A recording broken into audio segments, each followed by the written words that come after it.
Merci d'être là. Je voulais vous remercier d'être si nombreux ce soir. Ça nous touche beaucoup. Et je voulais vous dire, donc le film sort mercredi, donc il va sortir dans cette salle, dans d'autres salles à Paris, mais cette salle qui fait un très beau travail sur le cinéma. Donc le film était à la quinzaine des réalisateurs à Cannes, et on est très heureux que le film puisse être visible donc à Paris et dans de nombreuses villes de France. Et on est très heureux et très fiers d'être... Bon, je parle plus fort, ça va. Et on est très heureux on est très heureux de pouvoir être là parmi vous avec ce film. Et je vais laisser la parole à Jean-Michel Frodon qui va vous présenter le film, la réalisatrice et le réalisateur, et puis vous dire bien entendu qu'après le film il y a un débat. Voilà. Jean-Michel, à toi. Merci Régine, donc Régine Vial, la distributrice du film, qui fait aussi un travail magnifique. Merci à vous d'être là. Bonne soirée pour ce nouveau film de Lucien Castin-Taylor, Verena Paravel, qui participe d'un projet qui est à la fois un projet de recherche et de réflexion de chercheurs et un projet de cinéma qui s'appelle Sensory Ethnography Lab, qui est donc un département à Harvard créé par Lucien et qui mobilise les ressources, les puissances du cinéma pour décrire des situations, mais en inventant, je le dis de ma place de critique de cinéma, pas du tout ni de savant ni d'anthropologue, en inventant des nouvelles manières de faire du cinéma à cette occasion, et c'est absolument passionnant, y compris pour quelqu'un qui s'intéresse aux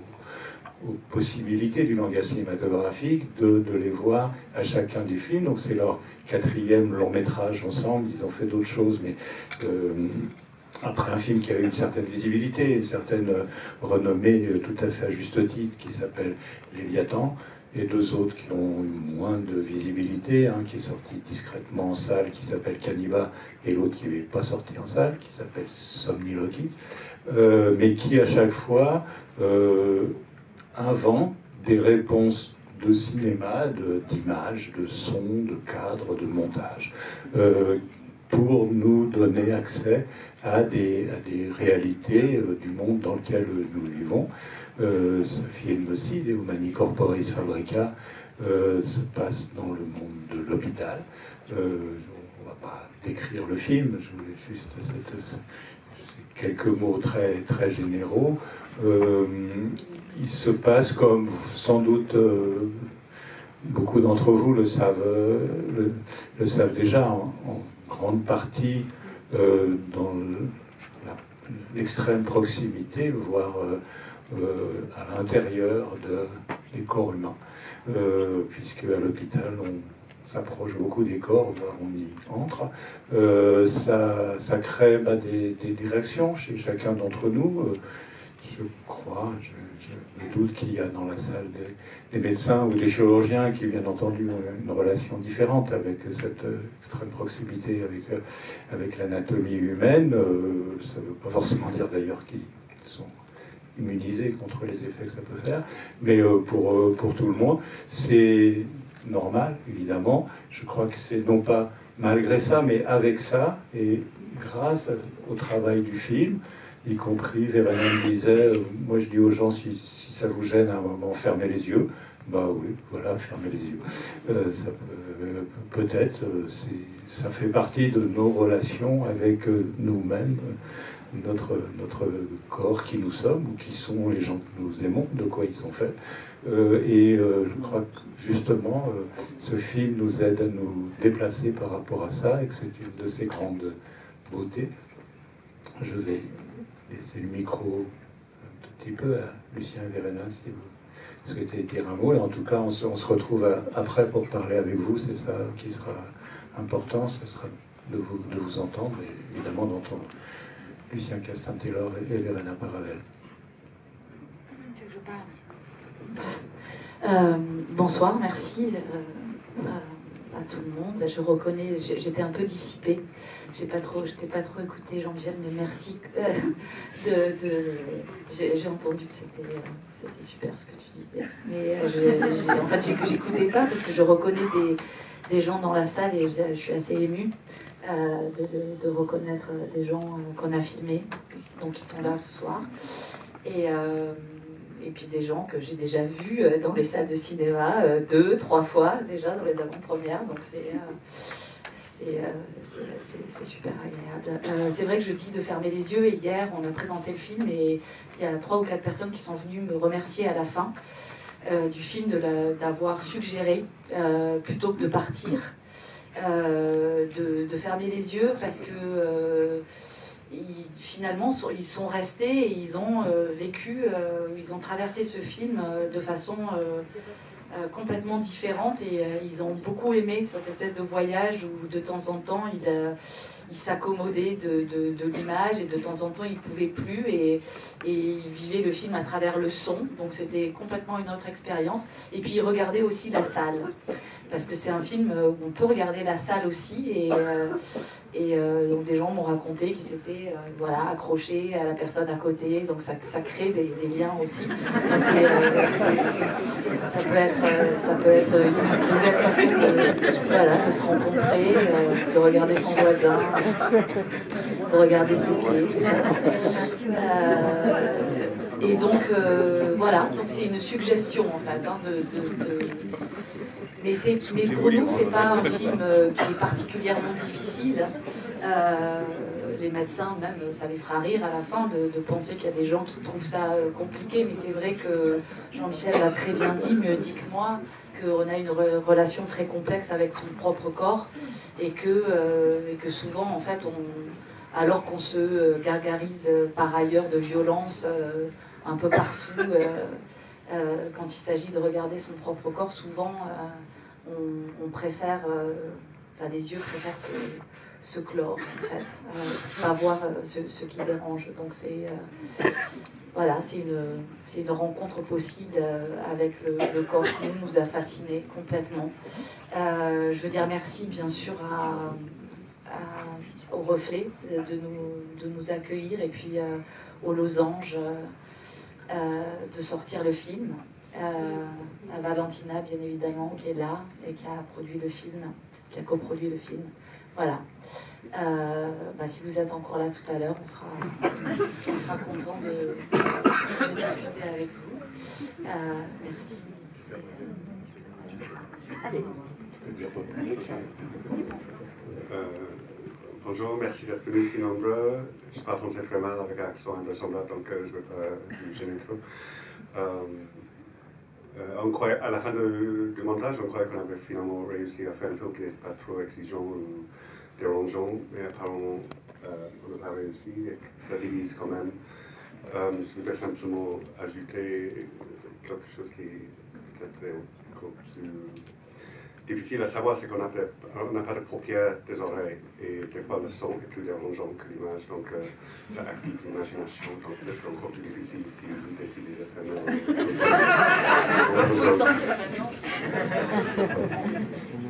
Mais les gens ne partent pas, il faut arrêter avec cette histoire. Il reste un fauteuil vide devant, s'il y a quelqu'un qui veut en profiter, dans les gens qui sont debout. Bonne projection.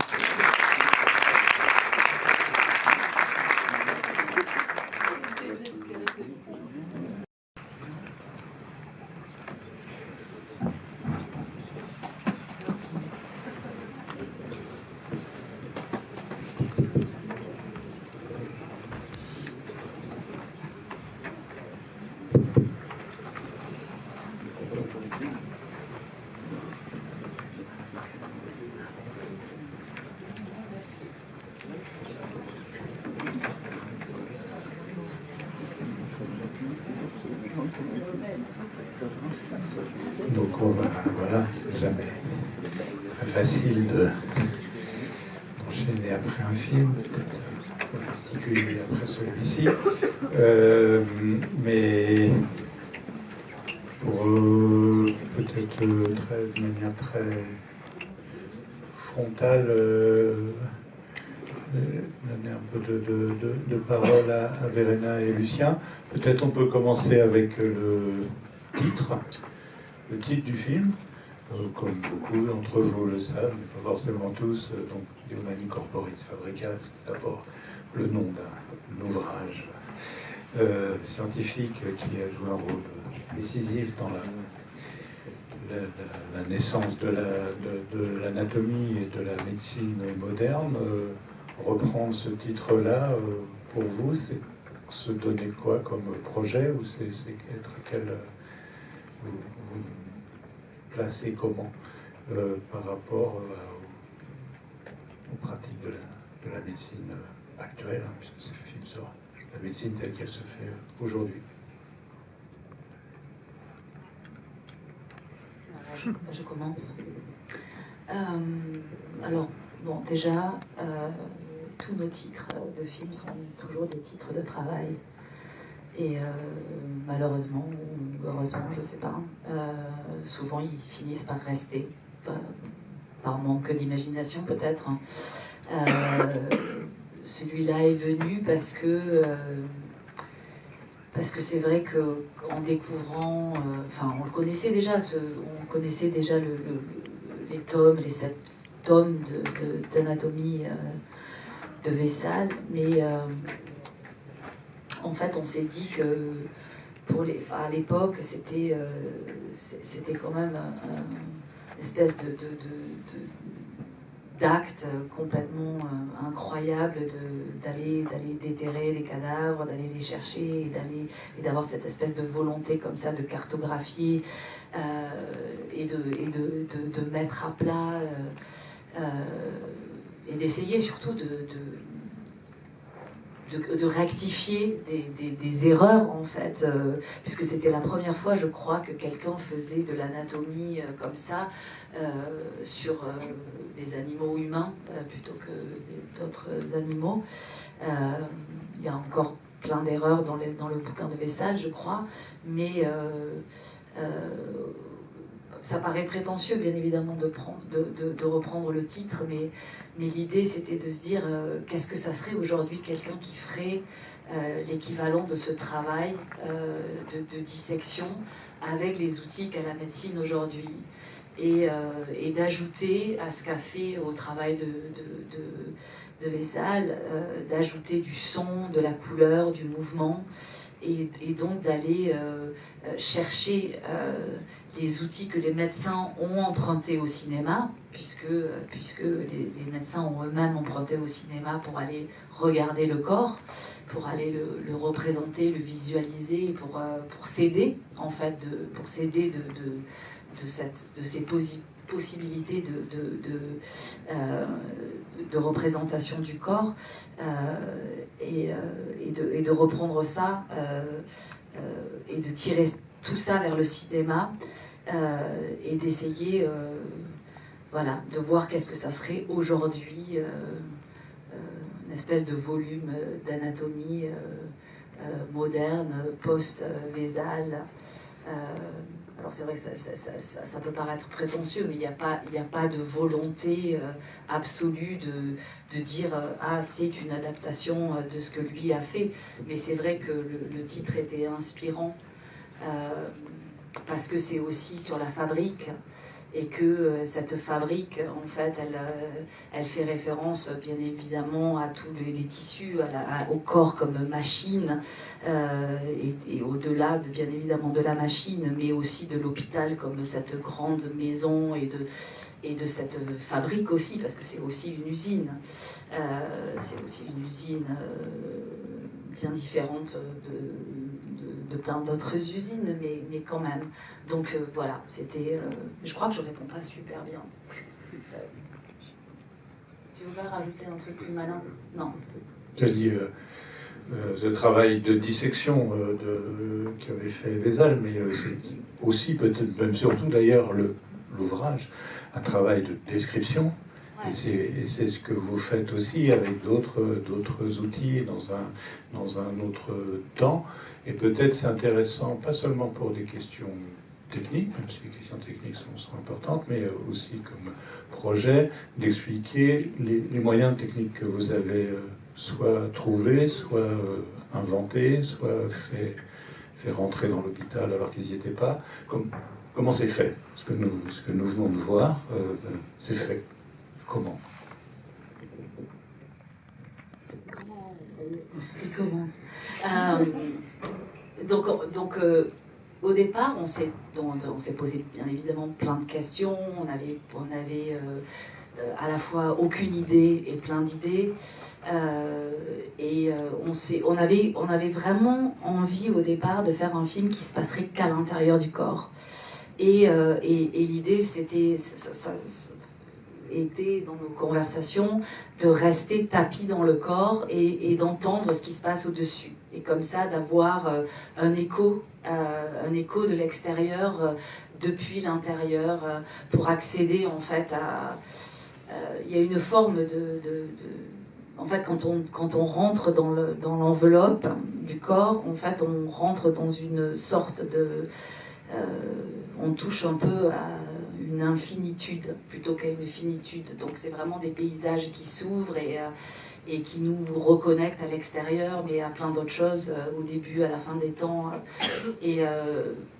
Donc on s'était dit qu'on allait rester là à l'intérieur, mais on n'a pas pu s'empêcher parce que l'hôpital est un lieu fascinant, absolument fascinant, et on n'a pas pu s'empêcher de se dire que il y avait peut-être quelque chose à trouver justement dans une espèce de forme de broderie en fait entre l'intérieur et l'extérieur, et que plongé à l'intérieur on pourrait entendre l'extérieur, mais on pourrait aussi capturer quelque chose qui se passe à l'extérieur dans ce corps plus grand qui est le corps médical. Et comme le corps, de toute façon, est un corps politique, nos tripes, tout ça, voilà, c'est le siège de beaucoup de choses. On a essayé d'inventer, enfin on a inventé avec un ingénieur une caméra qui ressemblerait aux caméras célioscopiques en fait. Donc on a fait tout un tas de tests et ça a mis du temps à avoir une caméra à peu près fonctionnelle parce qu'elle nous brûlait les doigts, enfin on n'arrivait à rien, on ne pouvait pas faire le point, il n'y avait pas de son. Donc on filmait vraiment comme au début du cinéma. Après on devait synchroniser le son et l'image. Mais on a fini par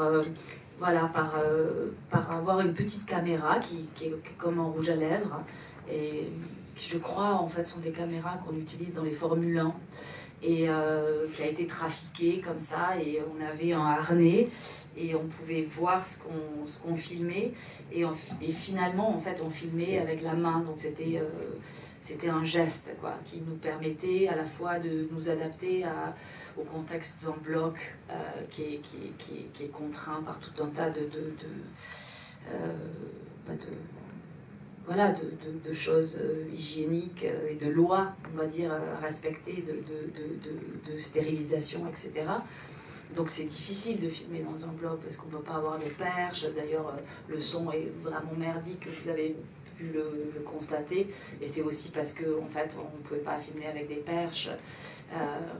Que les médecins portent des masques, qu'il y a beaucoup de bruit, en fait, plus qu'on ne pense dans un hôpital. Voilà, mais il y avait cette volonté de cohérence esthétique entre l'intérieur et l'extérieur, et qui nous permettait aussi peut-être de filmer les médecins de façon un peu moins cliché que ce qu'on a l'habitude de voir, parce qu'il y a aussi toujours, je trouve, dans la façon dont on représente les médecins, où finalement on s'en approche peu. Et nous, on avait envie de filmer les médecins aussi dans leur vulnérabilité, dans leur fragilité, un peu comme les patients, quoi. D'aller chercher aussi... et donc c'est vrai qu'on les filme de près et on les regarde... avec toute la curiosité qu'on avait, en fait, et il nous intrigue toujours d'ailleurs. Tu veux rajouter quelque chose?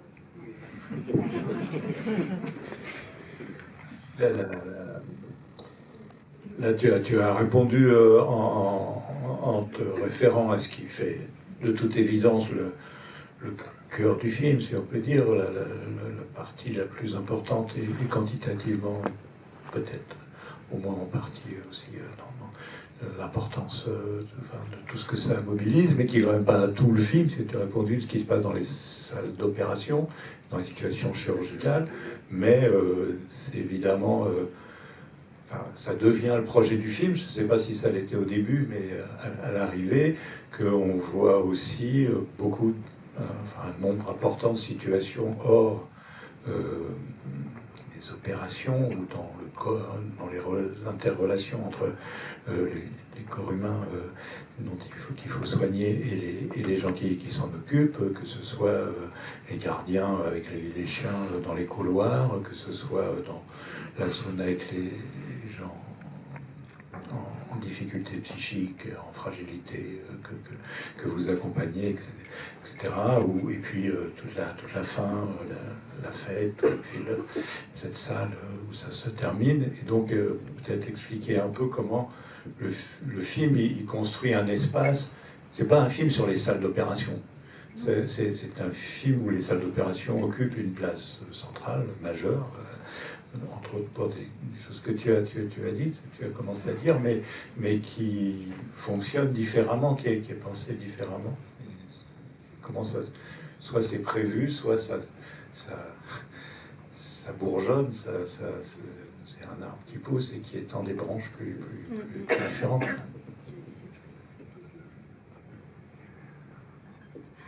Il abuse. Fais semblant de ne pas comprendre le français maintenant. Comment, en gros, ta question, c'est comment c'est construit? Oui, comment on circule à partir. Oui, mais c'est justement ça. En fait, c'est tout simplement sur la circulation. C'est que, en fait, quand nous, on connaît rien à l'hôpital et on connaît pas beaucoup plus maintenant qu'il y a 5 ans ou 6 ans. Mais il y a quand même quelque chose d'assez évident quand on arrive à l'hôpital. C'est cette forme de circulation. Et que tout circule en fait. Et il y a de la déambulation, en psychogériatrie, en gériatrie, il y a de la déambulation des médecins, il y a de la déambulation des patients. En fait, tout circule. Les organes circulent, les médicaments circulent, les patients circulent, tout. Donc en fait, c'est une forme de grand corps aussi, dans lequel il y a cette vascularité, je ne sais pas comment dire, et qu'en fait, on se trouve pris là-dedans aussi, comme quand ça s'appelle les capsules, en fait. En fait, c'est ça, tout circule comme ça, et en fait, on est rentré dans cette circulation, nous aussi. Mais après, pour l'ordre, ça devient complètement... je ne dis pas que c'est aléatoire, mais c'est vrai qu'on a passé beaucoup de temps sans savoir dans quel service on allait aller. On s'est retrouvés en chambre mortuaire, et il y a ce soir la responsable de la chambre mortuaire que je vois là, et puis de là, c'est elle qui nous a dit mais vous n'êtes pas allé en anapathe, c'est incroyable, et donc on est allé comme ça de service en service, mais aussi grâce à la passion des médecins eux-mêmes, c'est-à-dire est-ce que vous avez vu ça, est-ce que vous avez vu ça, et donc on a été accompagnés en fait par eux complètement, par leur passion et par leur curiosité à eux. Après, peut-être que il y a des réponses plus ou moins conscientes dans la fabrication, la construction narrative ou pseudo-narrative du film, et puis il y a plein de choses qui sont inconscientes dans la façon de fabriquer ce film aussi. Il n'y a pas une logique propre. On n'est pas allé de la naissance à la mort, on n'est pas allé de la maladie à la guérison, on est allé un peu du rez-de-chaussée au dernier étage, un petit peu, puisque c'est vrai qu'on rentre par les sous-sols et qu'il y a ce chien qui, symboliquement, le chien dans la mythologie, c'est celui qui fait les passages entre la vie et la mort. Mais c'est vrai que c'est aussi très pratique de prendre un maître chien pour nous faire visiter l'hôpital, qui est un lieu complètement, c'est un dédale, et c'est super pratique en fait de se servir d'eux pour naviguer et comprendre un peu comment c'est fabriqué, comment c'est fait. Les médecins en fait, pour aller manger à la salle de garde, ils passent par des couloirs sordides en sous-sol. On découvre dans les sous-sols, dans les parkings, qu'il y a des prostituées, qu'il y a des junkies, des gangs qui règlent leur compte, qu'il y a des personnes sans abri qui viennent s'abriter là. Donc en fait, cette maison a multiples fonctions. Elle est habitée par d'autres corps que les corps des malades ou les corps soignants. Et donc c'est une espèce d'entrée comme ça. Et c'est vrai qu'à la fin, on s'échappe par le toit de Beaujon et qu'il y a cette fête qui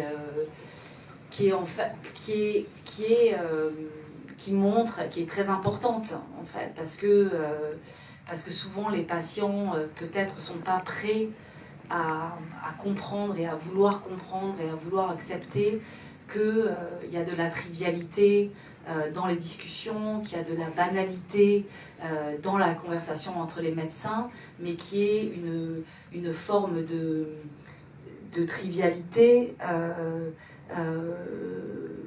absolument nécessaire et conditionnelle aux soins, c'est-à-dire de mettre à l'écart l'identité, la personnalité des patients qu'on va soigner, dont on va ouvrir le corps, transgresser l'intimité, et que pour ça il faut avoir des formes de protection, et que cette fête à la fin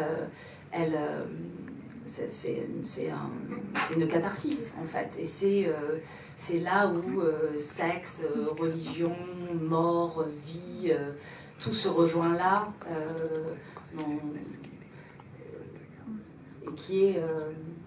et qui est aussi peut-être la manifestation de la difficulté de ce que c'est que d'être médecin, j'imagine, et de devoir sans cesse performer ces transgressions, et du coup s'en remettre à ces formes-là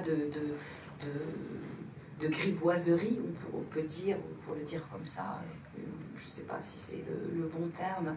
Et puis d'ailleurs, il y a plein de médecins dans la salle, il faut qu'ils prennent la parole, et c'est à eux de raconter tout ça, parce qu'on est là plutôt pour les écouter, ils sont plus intéressants que nous. Ils sont intéressants, mais c'est vous qui avez fait le film, c'est-à-dire que c'est vous qui à un moment produisez justement des images que tous ceux qui ne sont pas médecins n'ont pas vues. Et on va bien sûr donner le micro et le faire circuler. Peut-être encore une question, vous allez les voir, ces gens-là, je dis ces gens-là parce que c'est pas que les médecins au sens strict, c'est les gens qui travaillent à l'hôpital, qui sont à l'hôpital, et que vous ne connaissez pas avant. Vous leur dites quoi? Bonjour, on va faire un film chez vous, etc. Vous leur racontez quoi?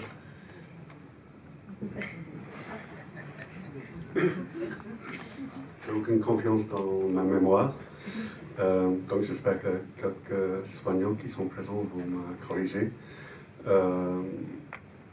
Donc on n'est pas vraiment, on est peut-être les cinéastes selon Jean-Michel, mais on ne se présente pas comme vraiment les cinéastes. Et on n'est pas les journalistes non plus, on est les universitaires, on est les anthropologues. Donc chaque fois qu'on arrive à un service, c'est un peu différent si on est présenté par un collègue de notre service. Mais si on arrive et on n'est pas annoncé, et on est obligé de se présenter, on dit effectivement qu'on est anthropologue et qu'on ne connaît rien de la médecine, on ne connaissait absolument rien à l'époque, on ne connaît pas, comme tu dis, pas beaucoup plus maintenant. Et souvent la réponse était parce qu'ils connaissaient que les journalistes ou les documentaristes, donc ils pensaient qu'on ne pas forcément qu'on était là pour faire une espèce d'exposé, mais qu'on cherchait quelque chose. Et effectivement, on ne savait pas ce qu'on cherchait. On avait le désir simplement de témoigner à la vie hospitalière. Et dès les médecins, les soignants et les soignés aussi ont compris qu'on était à la recherche de quelque chose, de plusieurs choses, plus ou moins à notre insu, qu'on n'était pas là pour tester une hypothèse ou plusieurs hypothèses dans la recherche universitaire. Ils étaient peut-être soulagés des fois, mais aussi intrigués. Et en tout cas, on était souvent très très frappés par la générosité et le courage des soignants et aussi des soignés, mais de partager leur vie avec nous. Il y avait plusieurs blagues. Enfin, le cliché un peu ridicule des anthropologues, c'est que c'est une pseudo-science ou c'est une science sociale plus ou moins occidentale, toujours du monde qui est dit non occidental et enfin du monde post-colonial, ex-colonial. Donc il y avait plusieurs blagues, nous sommes votre prochaine tribu, et ainsi de suite, mais ça n'est pas très loin. On est souvent devenus amis et on partageait beaucoup de temps ensemble. Je pense, Yannick, j'ai passé 3 anniversaires dans la morgue. De suite, par exemple, c'est difficile de généraliser. Comme, je ne sais pas, est-ce que j'oublie? Non, parce que moi j'ai oublié la question.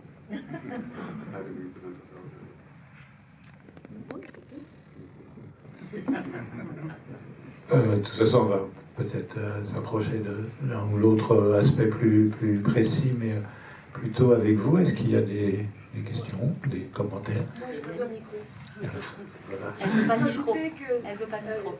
Pour travailler à l'hôpital et bien connaître l'hôpital, ils ont beaucoup de mérite en fait quand on peut pénétrer l'hôpital. Il faut être introduit, il faut que quelqu'un vous donne vraiment les clés, vous dise vous pouvez. Quand on reçoit, d'abord ils viennent pas sonner à notre porte en disant ben voilà on est anthropologue, on veut faire un film. Il faut quand même des autorisations. Et donc on reçoit un gentil mail du directeur. En l'occurrence M. Crémieux, qui vous dit ben voilà, 2 anthropologues vont venir et donc on les reçoit du mieux qu'on peut. Puis après, effectivement, c'est le charisme et la gentillesse et le fait de se fondre dans l'ambiance et dans la vie de tous les jours qui fait qu'on les oublie et qu'on leur ouvre nos portes. Mais au départ, on sait de toute manière qu'ils ont des autorisations et on espère, avant de voir le film, que tout va être très respectueux, mais on n'en doute pas une seconde au bout d'un moment. Ce qui est assez intéressant, c'est de voir le nombre d'heures filmées pour les avoir eu longtemps à la chambre mortuaire, aussi bien Guichac que Beaujon, et de se demander comment ils peuvent arriver à faire une sélection entre ces heures et ces heures de tournage. Parce que c'est vrai que vous avez vu beaucoup, vous étiez partout. Moi j'allais à Beaujon, je vous trouvais en réa, je vous retrouvais dans les services. Et je trouve que ça, c'est vraiment. Ça a dû être un casse-tête incroyable, non? Ouais.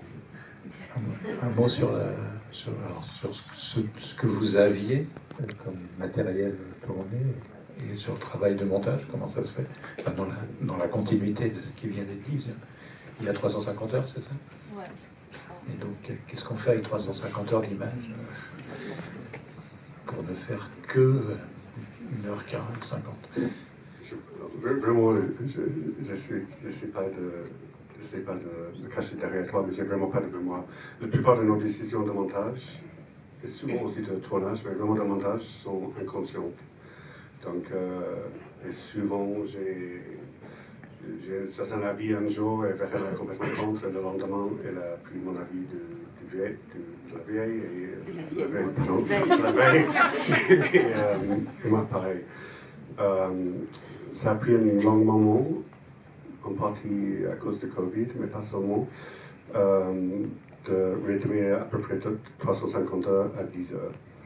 Et pour la première fois dans nos vies, enfin avec nos films, on arrivait à 10 heures, on ne savait pas quoi faire.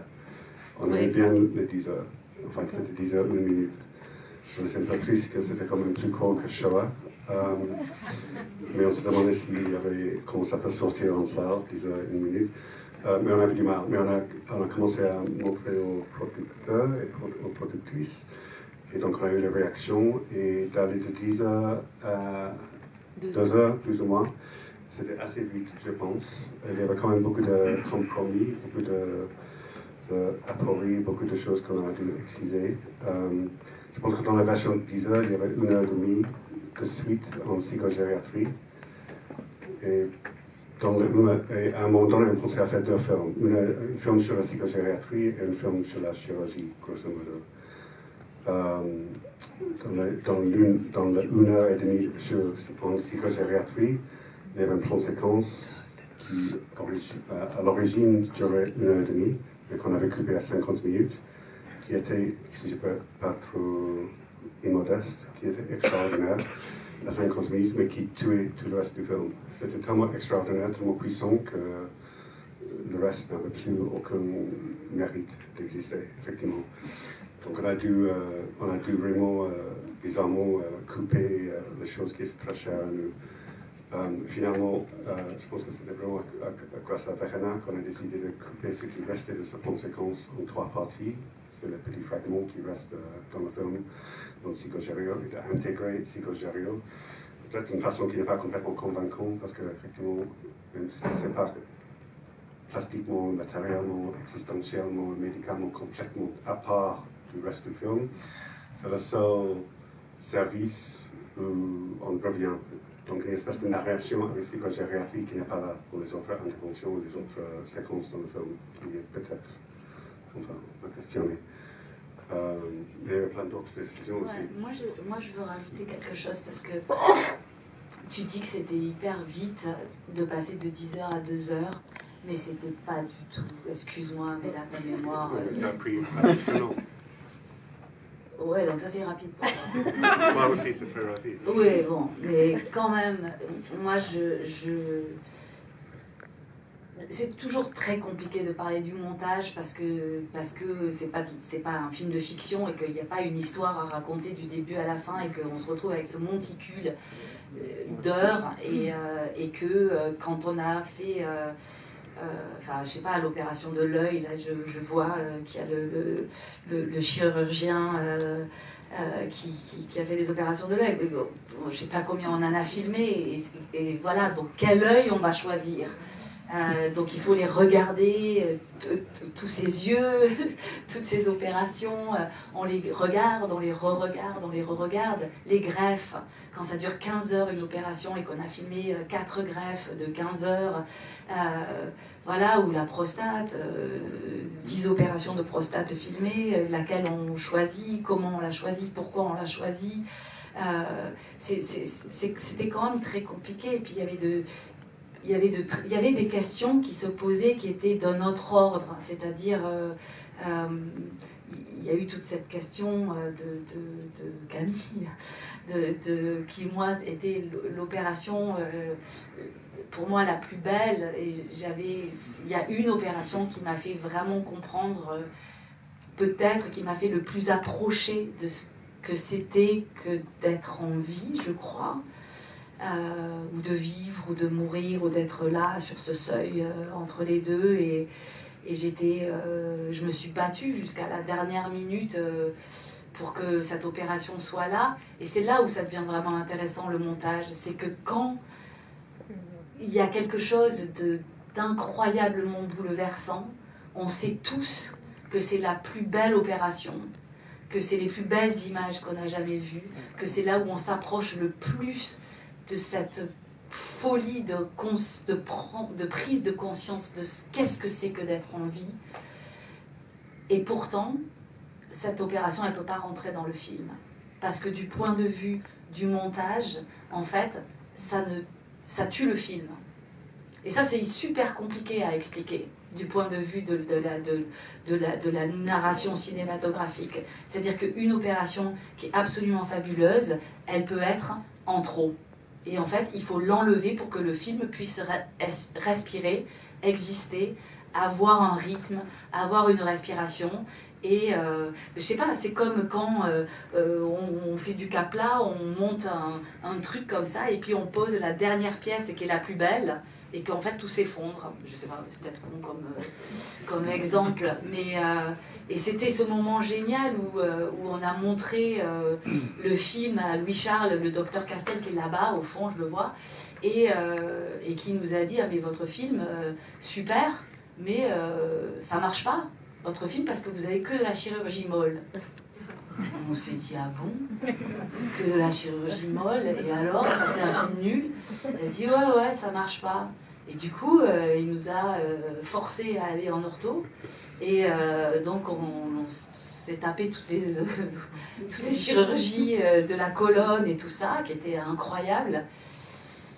Et ben voilà, on a compris en mettant de l'os dans le film que ça donnait aussi une ossature au film et que ça le tenait différemment, que voilà, ça lui donnait une colonne vertébrale en fait. Ça peut paraître une vanne nulle, mais en fait ça peut fonctionner. Donc c'est super compliqué les questions de montage, et tu as raison, les trois quarts des trucs sont inconscients.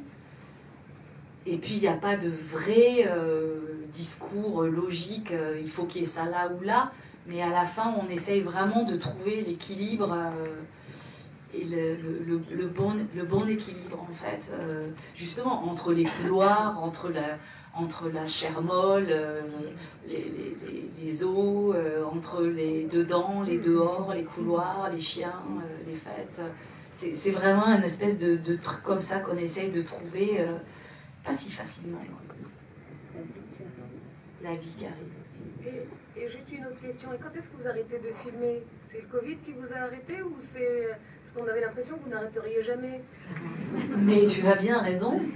Moi, on a failli ne jamais arrêter. Ça faisait partie de l'hôpital, quoi. On est triste comme Non, moi je suis pas triste.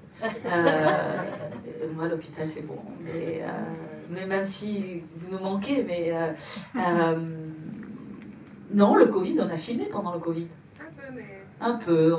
On était en Réa, on était chez Isabelle là.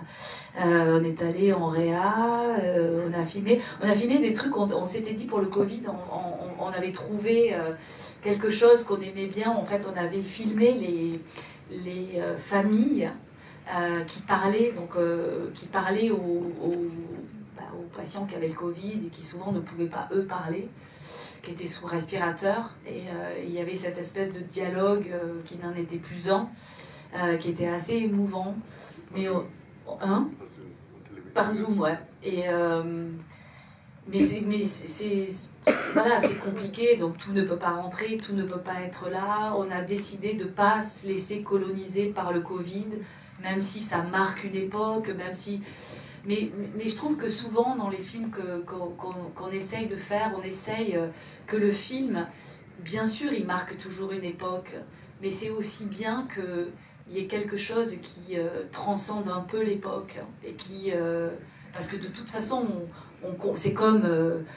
on n'a pas dit à chaque coin d'image, regardez comme l'hôpital va mal, regardez, c'est pas surligné au stabilo-boss, mais c'est dans tous les pixels, presque. C'est là. Et on n'a pas besoin d'en rajouter une couche pour essayer de s'apesantir sur le truc, parce qu'en fait, il suffit... Ça, c'est pas sûr. Hein. Comment? C'est pas sûr, parce que je suis un peu embêté, parce que j'ai adoré le film, et merci infiniment, je trouve que c'est vraiment très très beau, et vraiment très respectueux de la vie. Je suis médecin hospitalier.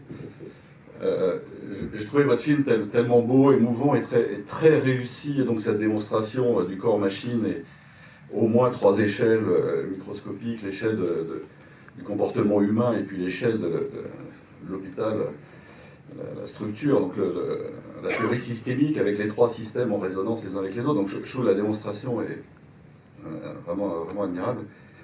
Et on est vraiment très touché, y compris la fin, quand vous faites effectivement la salle de garde avec cette fresque, effectivement, qui est presque du début du XXe siècle.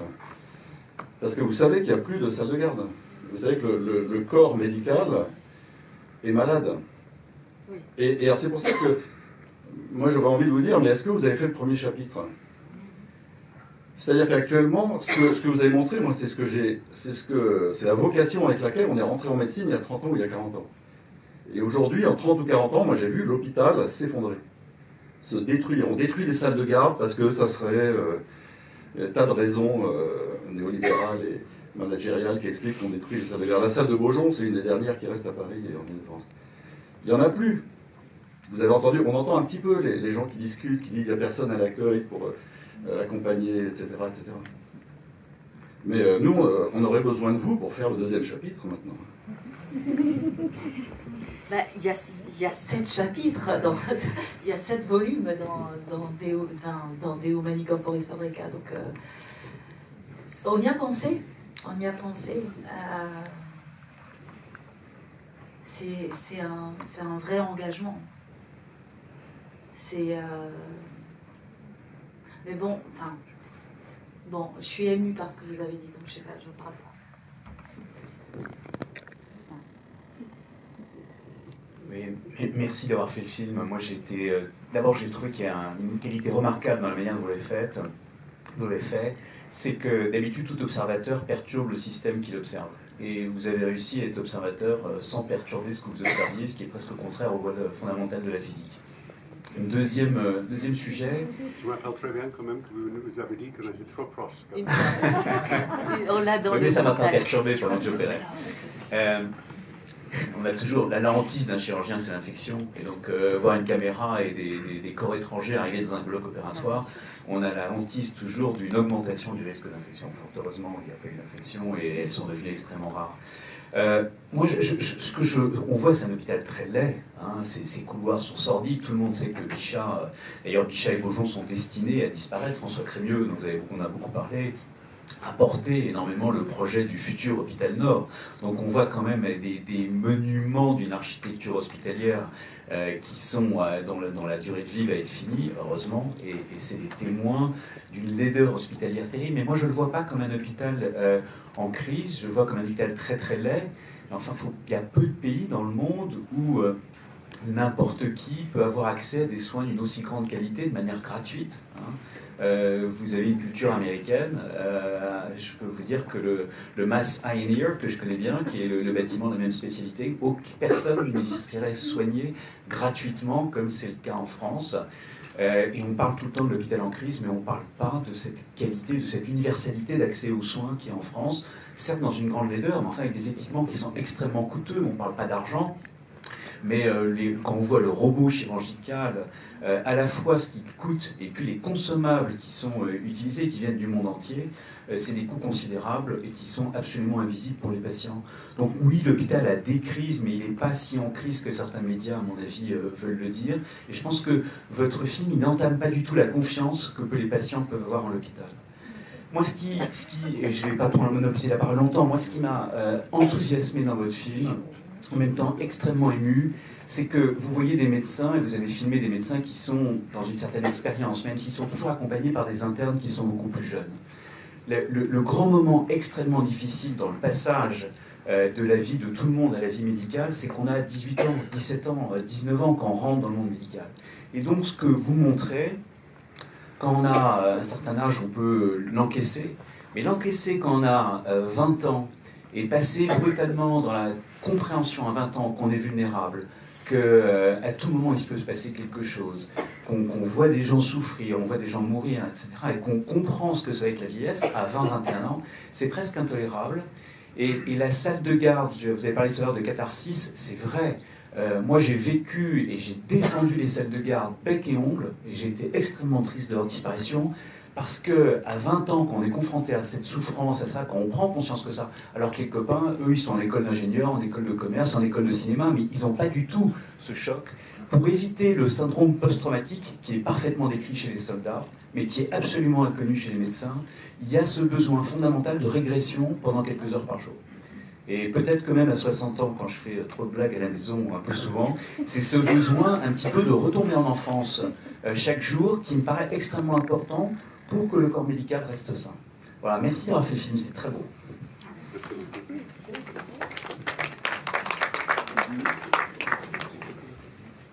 Autre question, commentaire?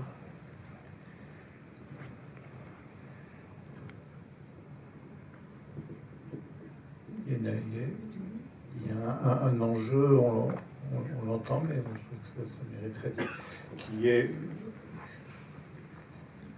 parmi les forces du film, pour moi qui suis toujours très ignorant de ce monde-là, c'est très beau. Et on ne s'attend pas à avoir affaire. Vous dites, on voit très bien pourquoi l'hôpital est moche, mais dans ces images-là, il y a une recherche dans les couleurs, dans la lumière, dans la composition, qui nous aide à avoir, nous, pas les médecins, mais les autres, à avoir affaire à tout ce qui est... Et je trouve que quand tu disais, Lucien, on se présente comme des anthropologues, il y a quand même une dimension plastique, artistique, qui est aussi dans ce que vous avez un tout petit peu dit sur le montage, où là c'est plus du côté de la musique, de la composition musicale de l'ensemble, et qu'en tout cas, il y a des ressources qui viennent du cinéma, des possibilités du cinéma, et qui accompagnent ceux qui ne sont pas de plein pied avec ce qui est montré dans le film. Et donc je ne sais pas si ça vient comme ça, si c'est une recherche, parce que c'était vrai aussi dans Léviathan, très, très, très clairement, et donc il y a comme une dimension d'une recherche esthétique comme outil pour faire le travail d'anthropologie.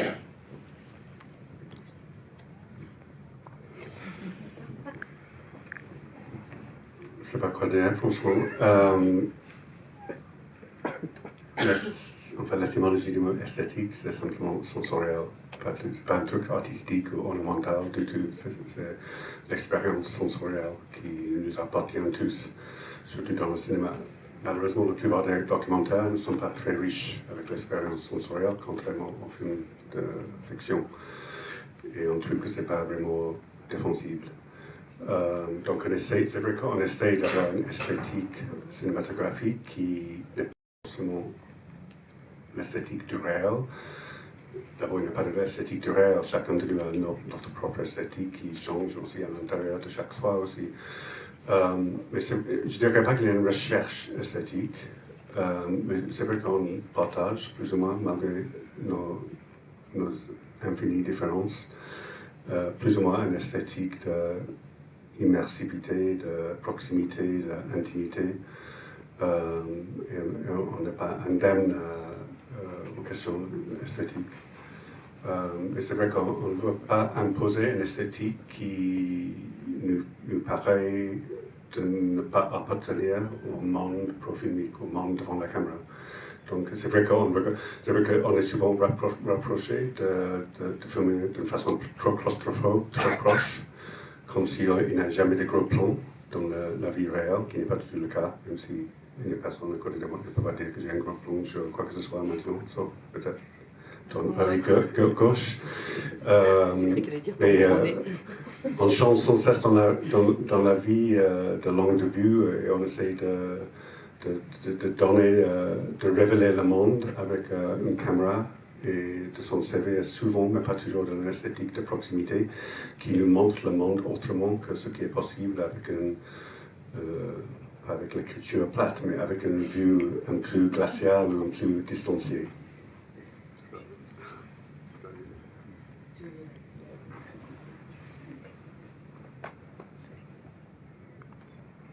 J'ai une question plus technique.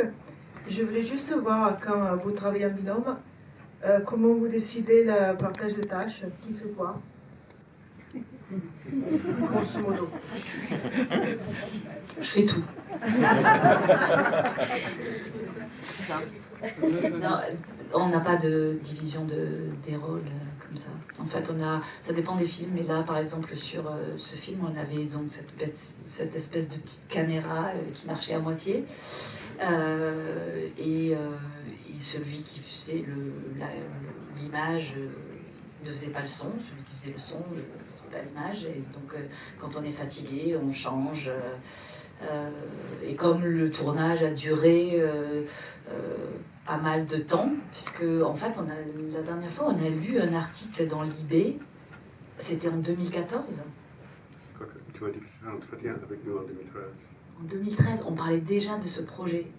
Donc, non, et ça a duré longtemps. Donc, pendant la période de tournage, il y a eu des moments où moi j'ai eu des petits accidents, des trucs comme ça, où je pouvais moins filmer, et puis d'autres moments, enfin, mais sinon il n'y a pas de, en plus c'est pas défini, c'est-à-dire qu'il y en a un qui est fatigué, il passe la caméra à l'autre, un est inspiré et pas l'autre, un a épuisé ou a cru épuiser la façon dont il pensait pouvoir filmer cette chose ou cette opération, et l'imagination commence à voilà, s'étioler, et donc c'est l'autre qui prend la relève. Mais il n'y a pas de division, en fait. Jamais, de temps en temps, on se fait des signes, on s'échange. C'est devenu très... voilà, très... On se dit pas, je commence, tu commences, on se regarde, il y en a un qui prend le truc, c'est vraiment facile. Et pour le montage, c'est la même chose. On est assis l'un à côté de l'autre, et il y a eu un moment où on s'est un peu disputé la souris, qui était là, où on a un peu le réflexe de se précipiter sur la souris comme ça, tous les deux en même temps. Mais sinon, non, il n'y a pas de... Donc du coup, c'est facile. C'est facile, et puis on n'a pas d'équipe. C'est ça qui est génial, en fait. C'est qu'on n'a pas un mec avec un truc et une lumière, un machin. On est une espèce de petite équipe, quoi. Et c'est facile. C'est bien. Je pense qu'en étant deux, on génère assez d'anticorps dans n'importe quelle tribu, n'importe quel milieu, n'importe quel huis clos. Aussi, le monde hospitalier n'est pas aussi clos que ça. Mais avec toute une équipe plus ou moins professionnelle, plus ou moins technique, on générait 1000 fois plus d'anticorps. C'est beaucoup plus difficile de nous intégrer. C'est vrai que normalement, tu as évité de dire qu'au dernier moment, quand on a fini le film, grosso modo, on donne le film aux experts professionnels pour étalonner, comme on dit, l'image, et pour monter et mixer le son. Et là, il reste un énorme travail de plusieurs semaines d'enlever la voix de Verena, qui parle sans cesse pendant le tournage. Mais normalement, on essaie de parler, parce qu'on est curieux, même si on est con, même si on est inculte, on est très curieux, on pose plein de questions, mais avant et après qu'on filme, pendant le moment ça demande tellement de concentration de filmer qu'on veut aussi effectivement que les gens... C'est pas que... je pense qu'on n'a jamais demandé à qui que ce soit de faire semblant qu'on n'était pas là, mais on ne pose pas la question, on veut vraiment révéler le monde, où que ce soit, en l'occurrence dans l'hôpital, d'une façon qui n'est pas complètement détournée par notre présence. Non.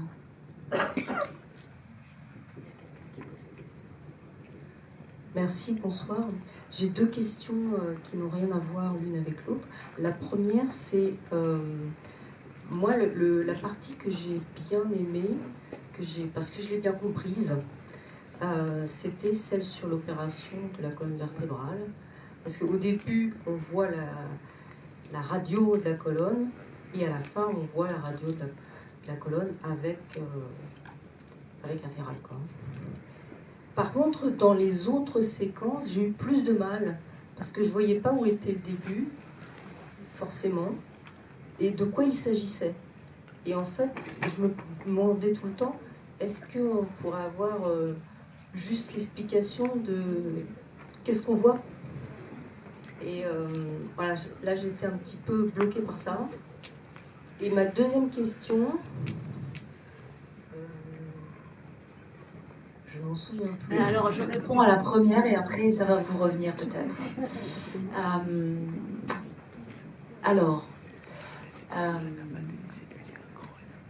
En fait, le gros avantage de filmer dans un hôpital universitaire, c'est que justement, c'est un environnement très didactique. Parce que souvent, les chirurgiens qui opèrent expliquent à leurs internes, et il y a beaucoup de paroles, il y a beaucoup de paroles échangées, et nous, on en a beaucoup profité, en fait. On a beaucoup écouté, appris, revu des opérations, essayé de vraiment comprendre le déroulé des opérations, qu'est-ce qui se passait, tout ça. Et donc Lucien a parlé de la post-production tout à l'heure, et à part enlever ma voix, puisque je parle toute seule et que je parle beaucoup, on a décidé d'enlever aussi beaucoup d'explications des chirurgiens, parce qu'il nous a semblé que on ne faisait pas un film médical sur telle ou telle maladie ou sur telle ou telle procédure chirurgicale en tant que telle, mais que le film il dépasse ce ici, maintenant et cette chose spécifique pour parler de quelque chose d'un peu plus global, qui est la technicité, l'expertise des médecins, leur force, leur côté divin, diabolique, leur vulnérabilité, leur force, la vie, la mort, la maladie, l'hôpital, la crise, la pas crise, la robotique, la modernité dans laquelle, parce que ce que tout à l'heure vous avez dit, sur à la fois cet hôpital laid, moche, qui s'effondre, que vous avez vu s'effondrer, que même nous on a vu s'effondrer, et qui pourtant fonctionne, et qui pourtant a des techniques de pointe incroyables, de robotique extraordinaire, avec des... Enfin, c'est fou, quoi. Et je crois que le film, en fait, il est aussi là-dessus. Il est sur... il est jusqu'à... qu'est-ce que c'est nos corps, pourquoi on le regarde pas, on l'a pas vu, la beauté de nos corps, sa vulnérabilité, sa résilience, et tout ça en fait n'a pas besoin d'un discours pédagogique pour savoir. Au contraire, je pense qu'il y a une vraie beauté à se perdre dans une urètre et tout d'un coup sortir de cette urètre et de pas savoir qu'on y était, et de découvrir qu'en fait on était dans un pénis, et alors qu'on se croirait quasiment, on s'était cru dans le cosmos. Enfin, c'est magnifique. Enfin, je sais pas si vous trouvez ça beau comme moi, mais moi je suis complètement émerveillée. Ou le cerveau, et donc c'est autre chose en fait. On essaye de rentrer dans ces paysages pour dire quelque chose de notre humanité. Mais c'est aussi de la politique, c'est aussi plein d'autres choses. Et il nous a semblé, que c'était pas nécessaire en fait, parce qu'il y a des reportages qui existent, et en fait, on n'avait pas envie de faire un reportage, et on avait vraiment envie de faire un film qui nous bouleverse dans notre façon de nous penser au monde, et de nous penser en relation à notre propre corps, mais aussi de notre cohabitation avec les virus, les bactéries, notre rapport aux soins, à la médecine, et à l'infini en fait. Autant de choses que de spectateurs, j'imagine, qui voient le film avec chacun leur passé, leurs maladies, leurs anxiétés, tout ce qu'on porte en nous, quoi. Voilà. Et c'est vrai que du coup, on a voulu petit à petit, on a élagué ces paroles pour aussi laisser place à une certaine forme peut-être de beauté abstraite qui nous fait apprendre des choses aussi, qui passent pas nécessairement par de l'explication discursive en fait, parce qu'il y a tout ce qu'on apprend par le corps et par la sensation en fait. On s'accroche un peu au fauteuil en regardant le film, et tout ça c'est un savoir, c'est une forme de connaissance.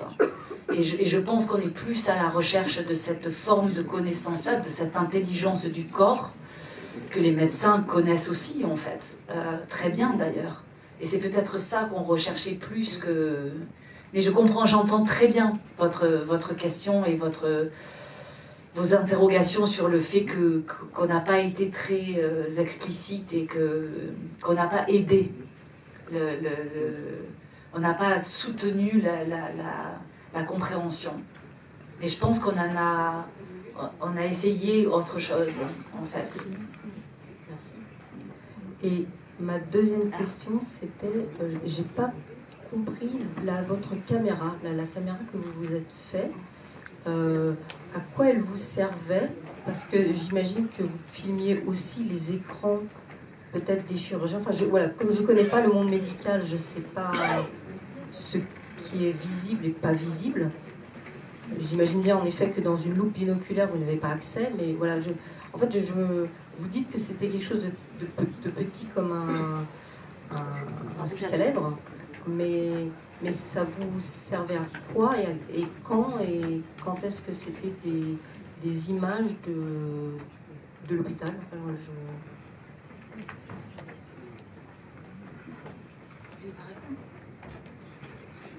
Je ne sais pas si je comprends correctement. Enfin, l'idée au départ, c'était effectivement de se contenter avec l'imagerie médicale de l'intérieur du corps. Donc, avec toutes les opérations qui sont servées de l'imagerie célioscopique ou endoscopique, on téléchargeait l'imagerie médicale en synchro avec l'opération et on enregistrait du son en même temps. Et comme Bernard disait tout à l'heure, même si ça c'était l'idée au départ, au fur et à mesure, on a décidé de filmer nous-mêmes à l'extérieur du corps. On a expérimenté avec plusieurs types de caméras, on était assez déçus et puis on s'est fait fabriquer cette caméra dite de rouge à lèvres parce que c'est mini-invasif, c'est tout petit. C'était pas stérile, donc on ne pouvait pas le mettre dans un corps, bien évidemment. Mais on voulait, effectivement, on a finalement, donc après qu'on a commencé à utiliser notre propre caméra, on avait 3 ou 4 sources de matériel. On avait l'imagerie médicale de l'intérieur, on avait des fois le CLT, comme les caméras du plafond, de lumière médicale aussi, et on avait notre propre son, on avait plus 2 sources de son en plus. Et on a dû les synchroniser. Ça donc, sur l'ordinateur, on pouvait faire les allers-retours entre l'intérieur et l'extérieur avec une espèce de synchronicité. Et souvent, on trouvait que c'était super fascinant. D'abord, il y a aussi les caméras stéréoscopiques qui sortaient du corps pour les nettoyer, pour les remplacer quand ils ne marchent pas, et ainsi de suite. Et ça aussi, ces passages sont très intéressants, mais on voulait aussi créer une espèce de dialectique de l'intérieur, de l'extérieur, du corps même et du corps hospitalier. Je ne sais pas si c'est le début d'une réponse.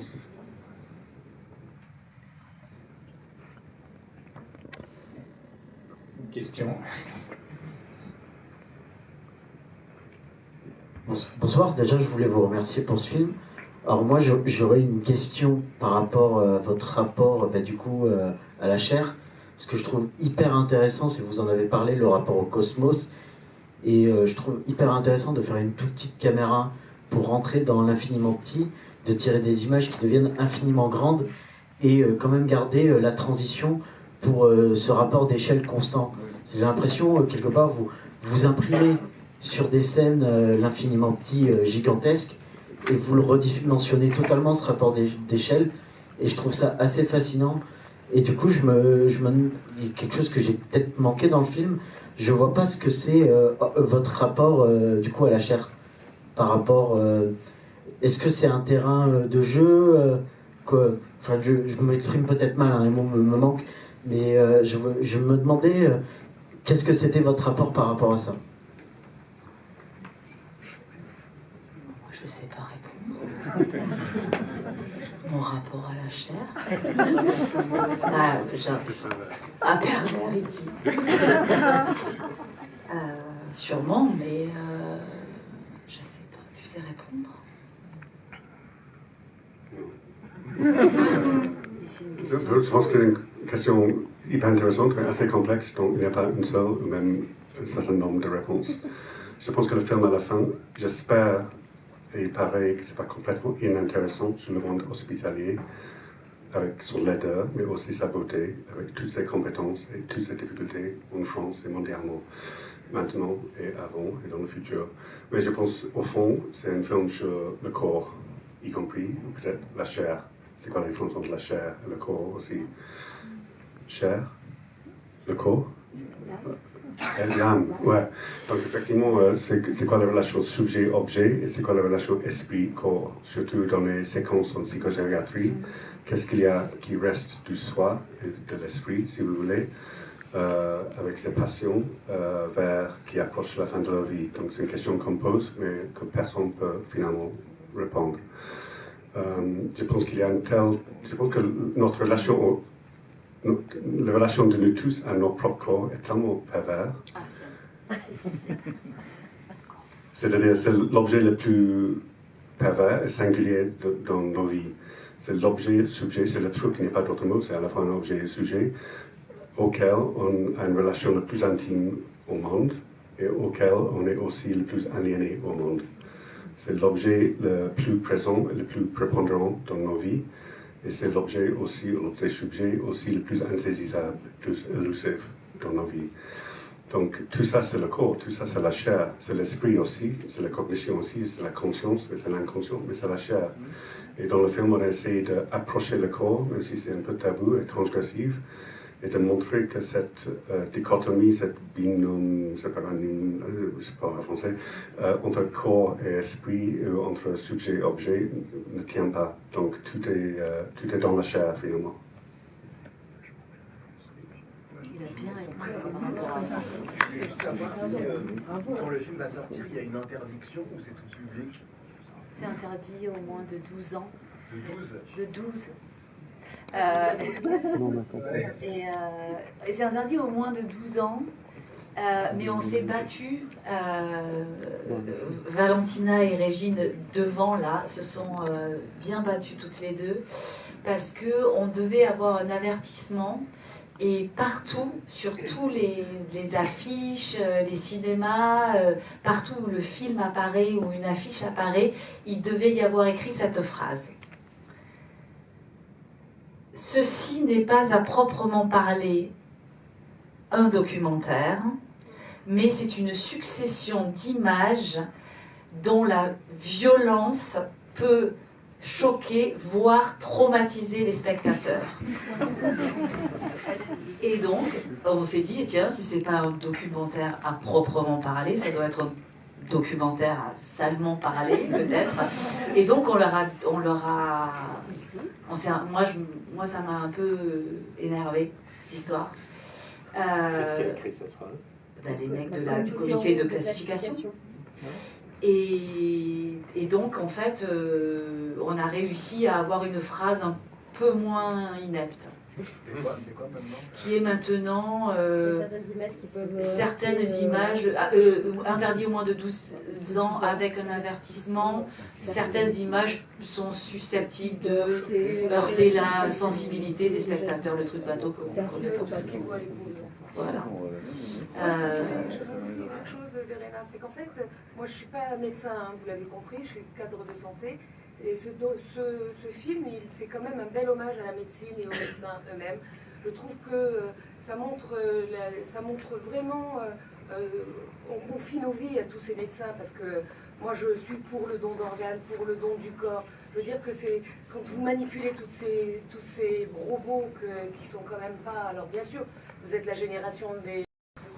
Mais en fait, je trouve que c'est vraiment un très bel hommage au corps médical et cette vulnérabilité aussi, parce qu'on est à une période où on porte plainte pour un oui, pour un non, et on ne se rend pas compte quand même que le corps humain, il faut en prendre soin un minimum. On est un peu, je ne veux pas dire responsable quand on a une tumeur à 20 ans ou à quelque chose, mais voilà, je trouve franchement, pour conclure en ce qui me concerne, je trouve que c'est un bel hommage au corps médical, que je ne défends pas toujours, hein, mais pour le coup là, on montre bien quand même qu'on se donne complètement quand on est malade, on devient vraiment, on vous appartient, quoi. On appartient aux médecins en se disant, ben voilà, ils vont faire de leur mieux, et j'espère fortement que ça marquera les esprits, parce qu'on est quand même dans une société où, moi je vois bien, hein, au niveau des chambres mortuaires, ah oui, mais est-ce que le médecin n'aurait pas pu faire ci, est-ce qu'il n'aurait pas pu faire ça, est-ce qu'il n'aurait pas dû faire ci, et ça et ça. Et en fait, on est dans on demande beaucoup, mais on ne remercie pas beaucoup.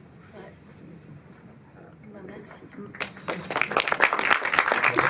On peut suspendre. Alors moi, je veux juste dire quelque chose pour conclure.